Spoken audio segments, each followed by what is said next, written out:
3년. 그 숫자가 얼마나 긴지 받아본 적 없는 사람은 모를 거다. 우편함을 열었을 때 그 봉투를 보는 순간 심장이 그냥 멈춰버렸다. 필체, 아버지 필체였다. 손이 바들바들 떨렸다. 드디어 연락이 온 거구나.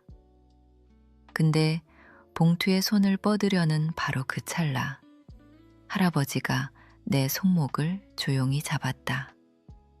한마디였다. 열지 마라.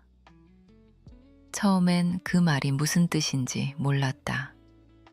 그러다 천천히, 너무 천천히 이해가 됐다. 그건 사과가 아니었다. 덫이었다. 가족한테 완전히 외면당해 본 적 있어요? 있으면 댓글로 알려줘요. 저만 그런 게 아니었으면 해서. 나는 겉에서 보면 아무 문제 없어 보이는 집에서 자랐다. 성실한 아버지, 반듯하게 차려진 저녁 식탁, 액자 속에서 웃고 있는 가족들, 가문의 전통과 체면이 전부인 집. 근데 그 아래에는 아무도 꺼내지 않는 조용한 전쟁이 늘 깔려 있었다. 아버지의 인정은 내가 아무리 발버둥 쳐도 닿지 않는 자리에 있었다. 작업실의 나무 냄새가 아직도 선명하다. 거칠어진 손으로 나무를 다듬던 아버지.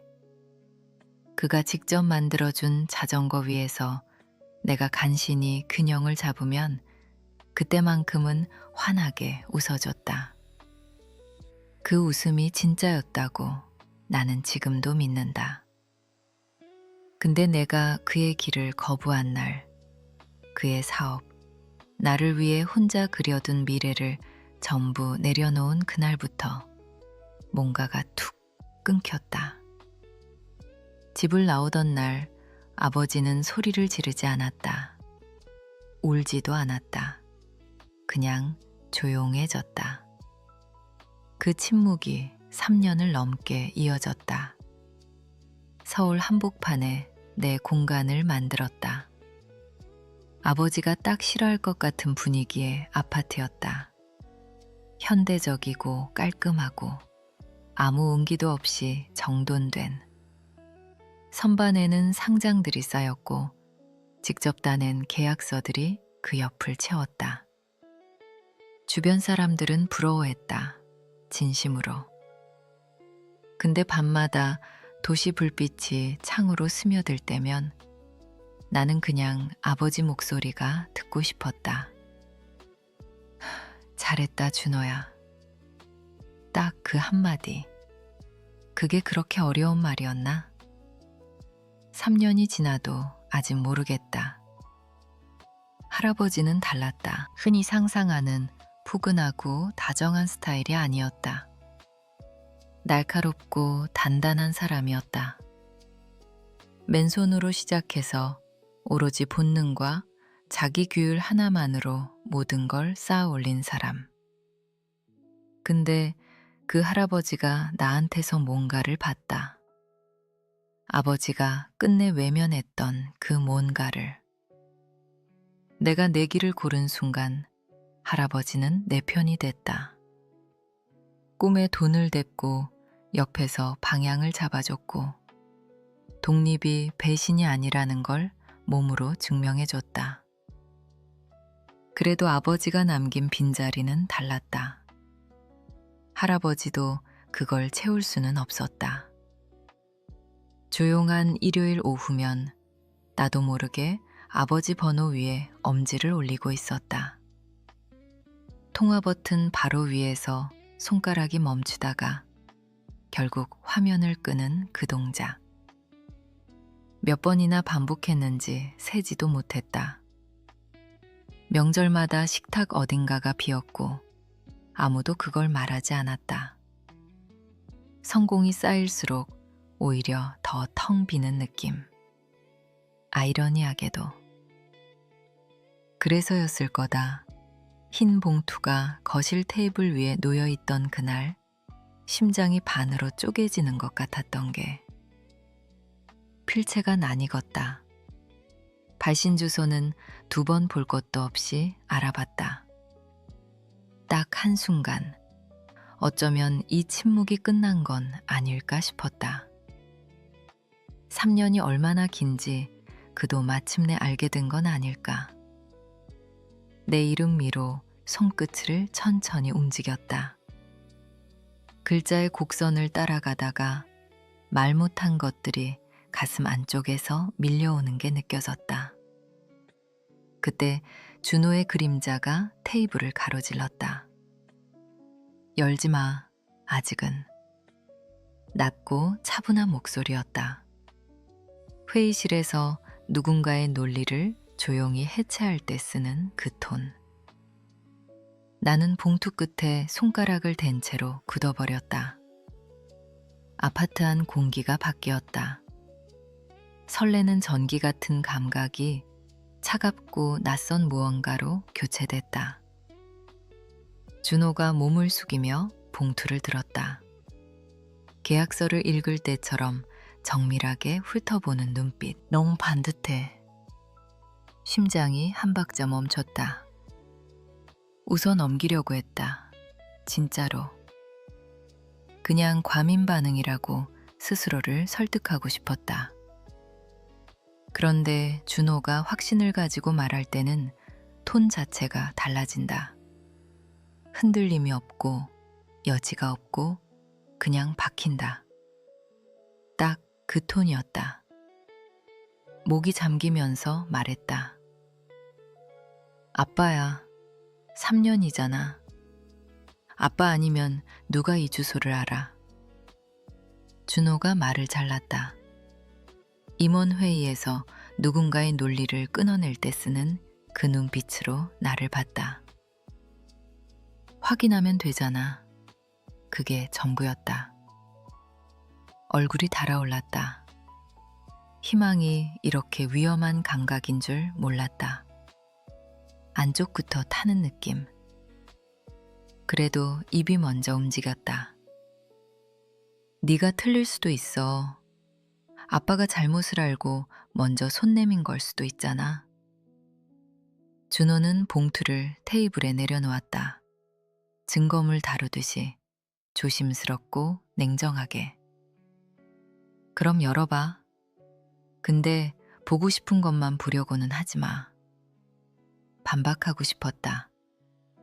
아빠가 마침내 자존심보다 나를 선택했다는 그 얇은 상상에 매달리고 싶었다. 그런데 봉투가 자꾸 걸렸다.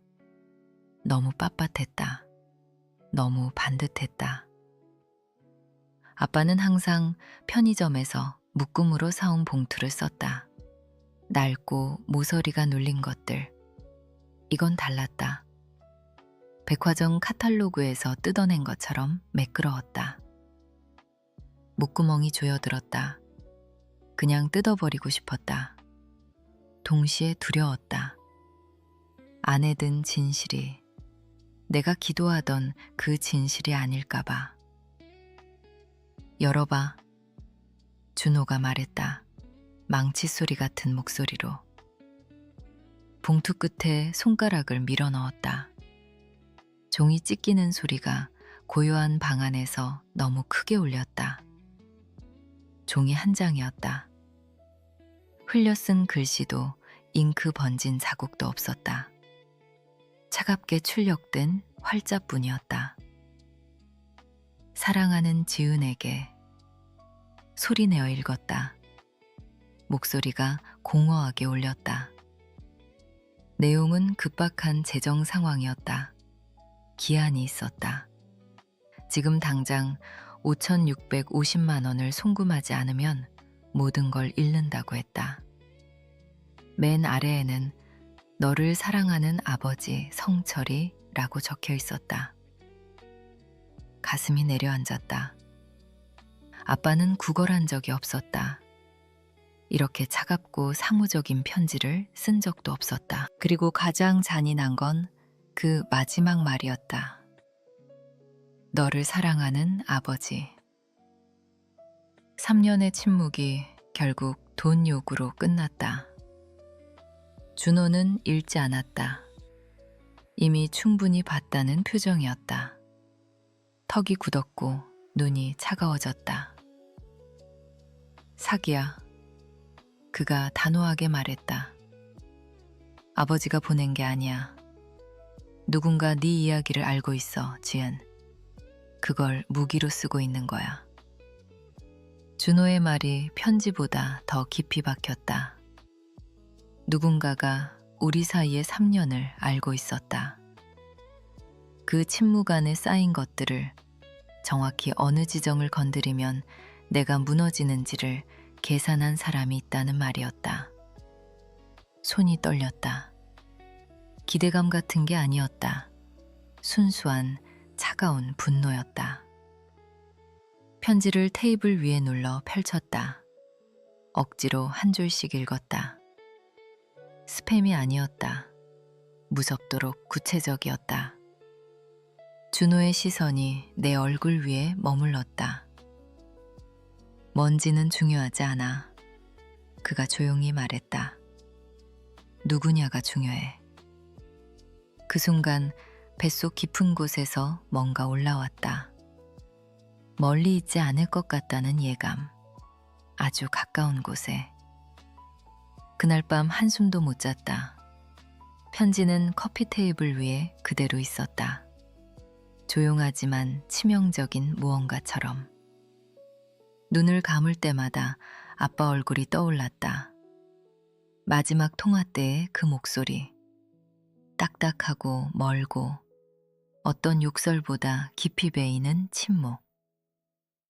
3년 동안 나는 스스로에게 말해왔다. 갈등보다 침묵이 낫다고. 근데 그 회피가 결국 나를 더 큰 무언가에 눈멀게 만든 건 아닐까. 그 생각이 자꾸 머릿속을 맴돌았다. 떨쳐내려 할수록 더 선명해졌다. 준호는 가지 않았다. 맞은편 의자에 앉아 어둠 속에서 휴대폰 화면을 밝히고 있었다. 엄지손가락이 쉬지 않고 움직였다. 문제를 실시간으로 해결하는데 익숙한 사람의 속도로. 새벽 2시쯤 그가 고개를 들었다. 계좌번호 추적 시작했어. 사설 탐정도 붙였어. 보낸 사람이 자기 생각만큼 흔적을 깔끔하게 지우진 못했을 거야. 고개를 끄덕였다. 근데 가슴속은 여전히 무거웠다. 계좌 추적이라는 말로는 채워지지 않는 것들이 있었다. 작게 물었다. 만약 진짜 아빠라면, 아빠가 정말 그렇게까지 된 거라면. 준호의 눈이 잠깐 부드러워졌다. 그러다 다시 굳었다. 유리 뒤에 강철처럼. 그렇다면 그 진실과 마주하면 돼. 근데 아니라면. 그가 말을 멈췄다. 끝까지 말하지 않았다. 말하지 않아도 알았다. 아침이 됐을 때 나는 텅 비어 있었다. 집안엔 반쯤 마신 아메리카노 컵들과 배달 용기가 여기저기 널려 있었다. 아빠한테 끝내 하지 못한 말들의 잔재 같았다.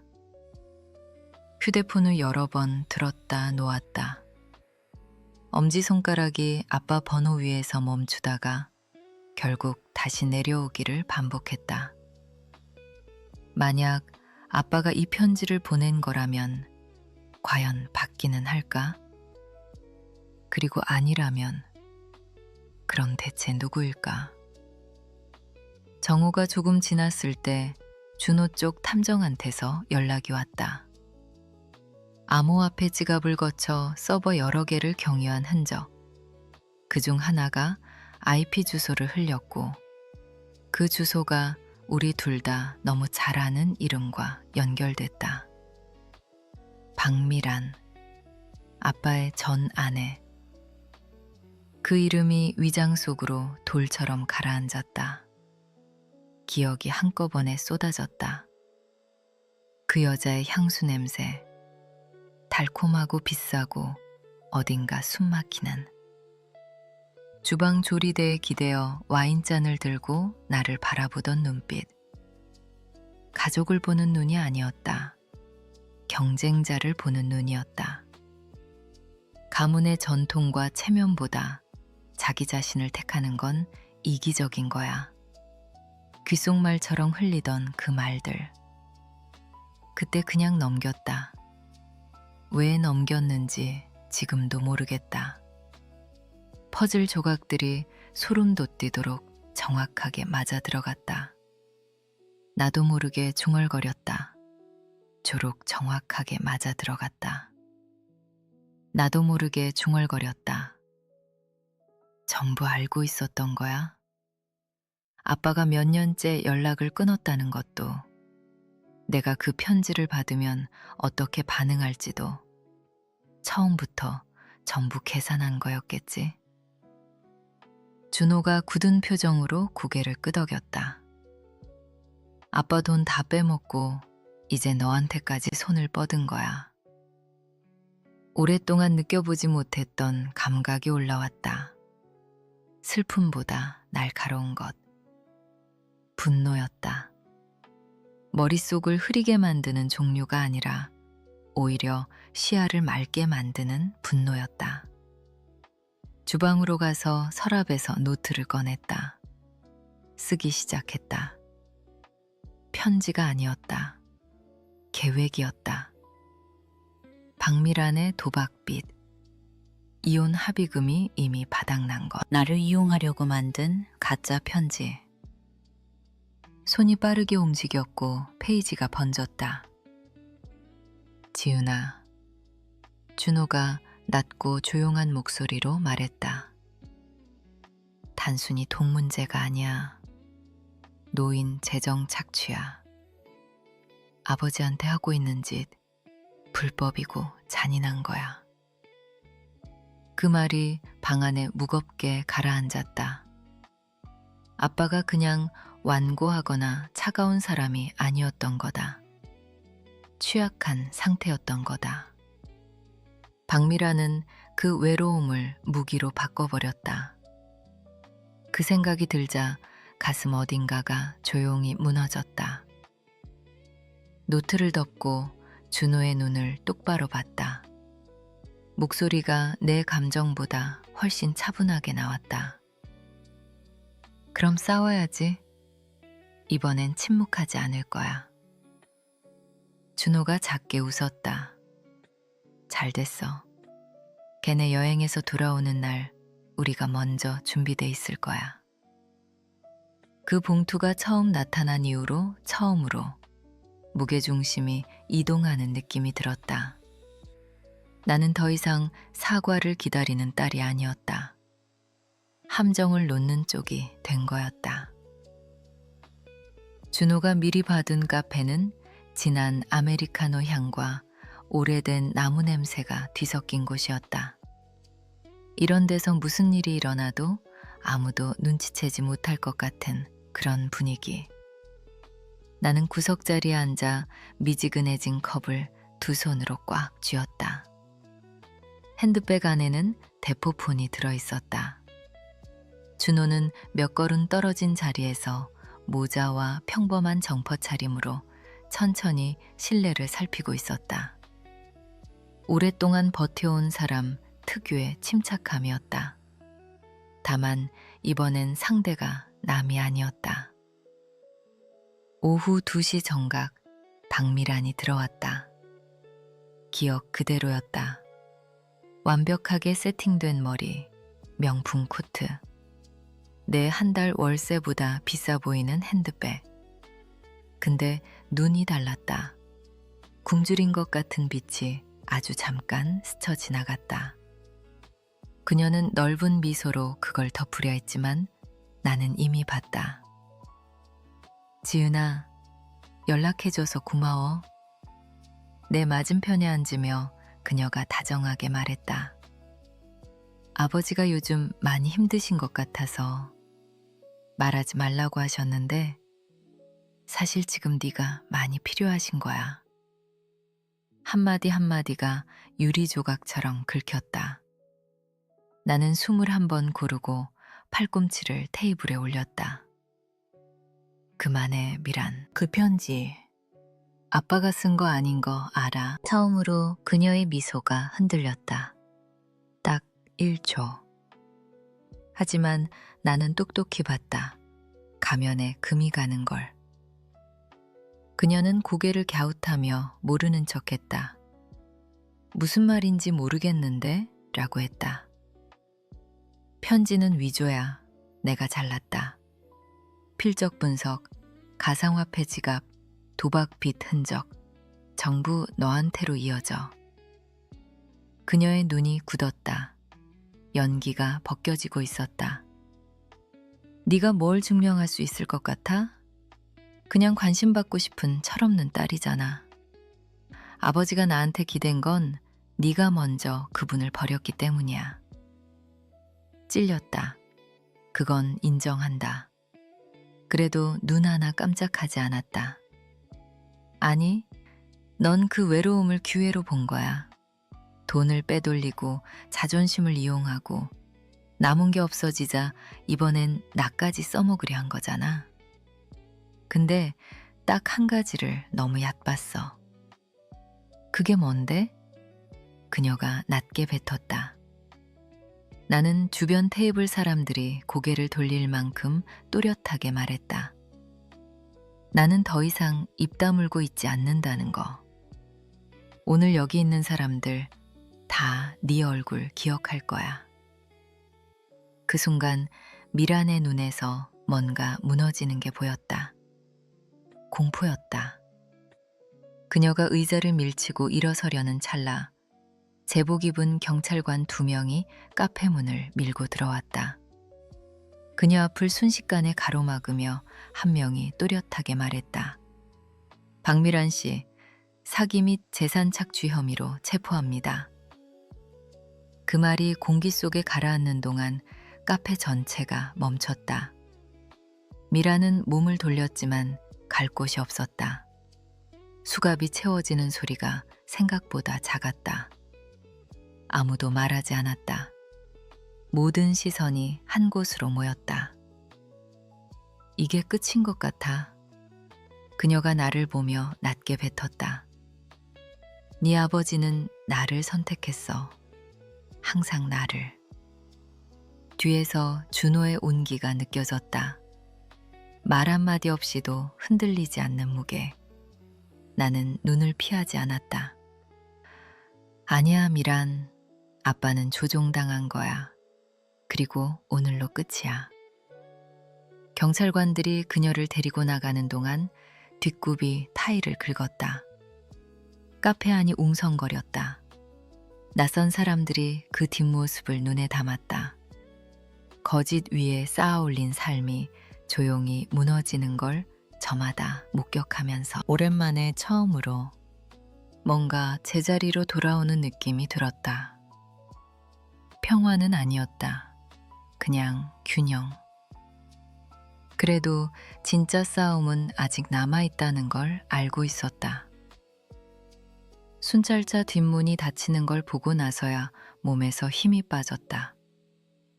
아드레날린이 썰물처럼 빠져나가고 차갑고 텅 빈 통증이 그 자리를 채웠다. 준호와 나는 카페를 나오면서 아무 말도 하지 않았다. 이 싸움은 이겼다. 근데 아버지와 나 사이의 3년이라는 공백은 여전히 그대로였다.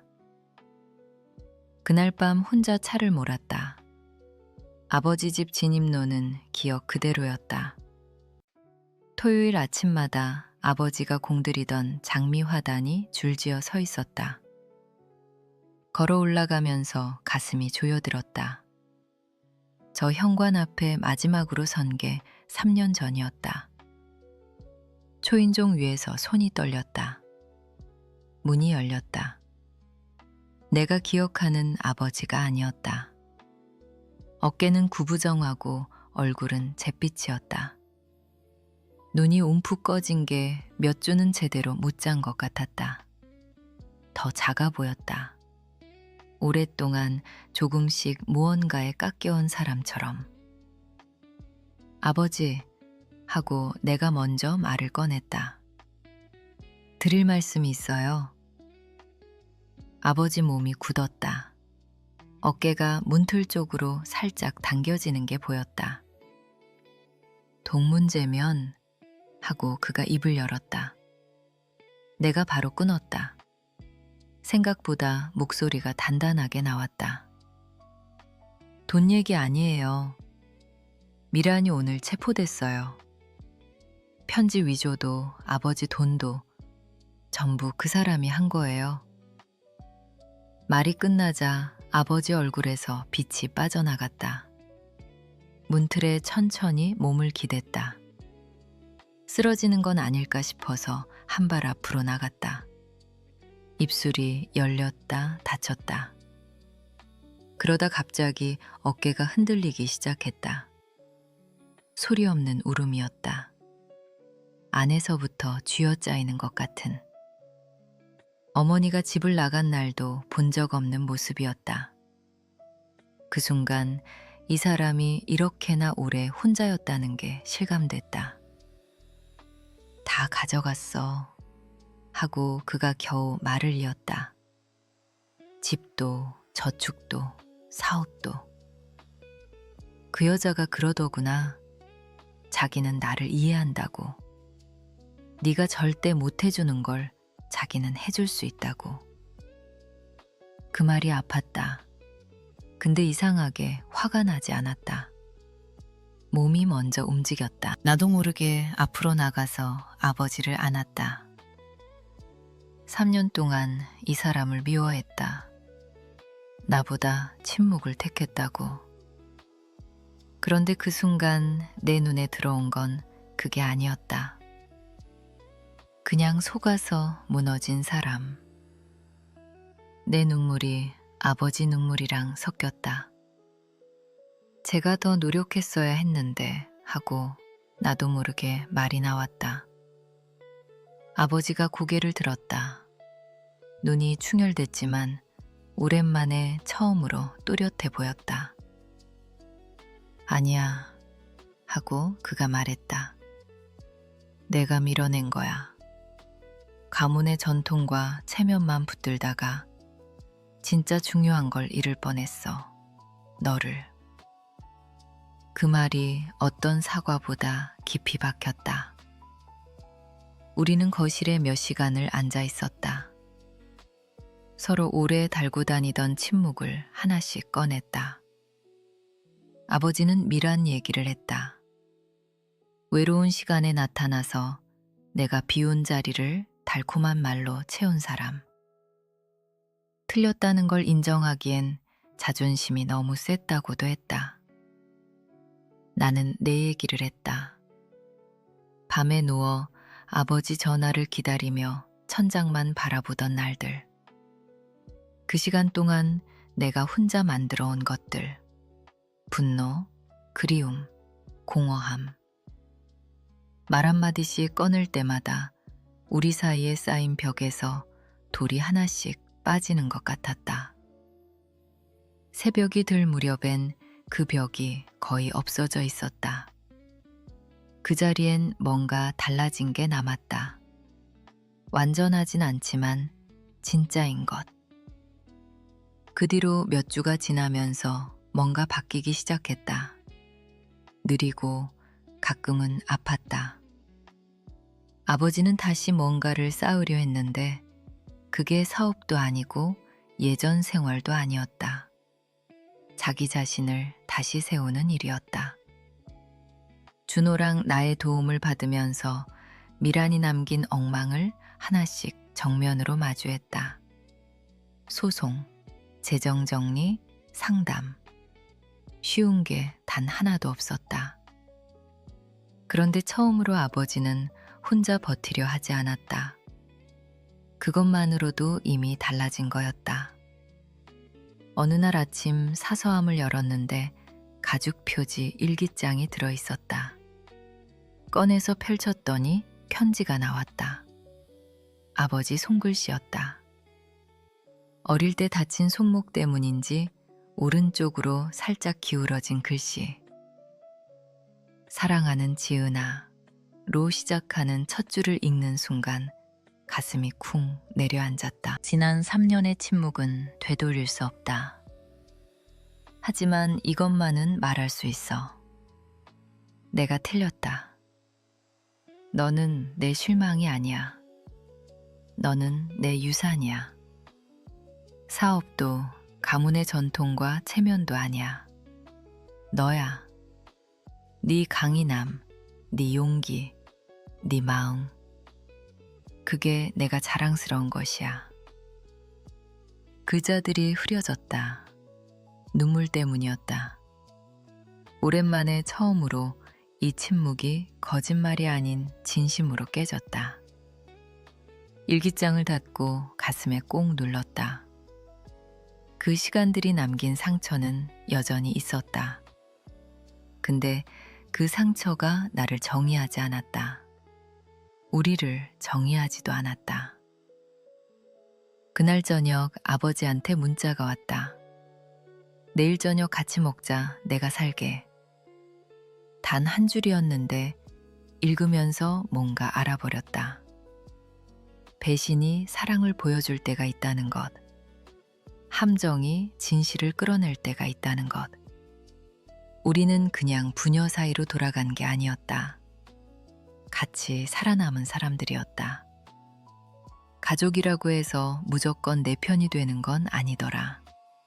그걸 몸으로 배웠다. 근데 이상하게도 그 배신 덕분에 진짜 진심이 뭔지 알게 됐다.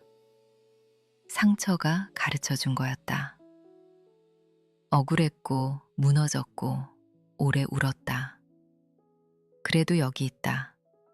그리고 아버지도 여기 있다. 같이 밥 먹으러 가는 사람으로.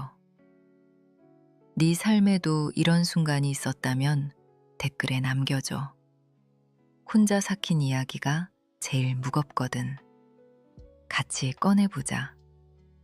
채널 구독하면 다음 이야기도 같이 살아낼 수 있어.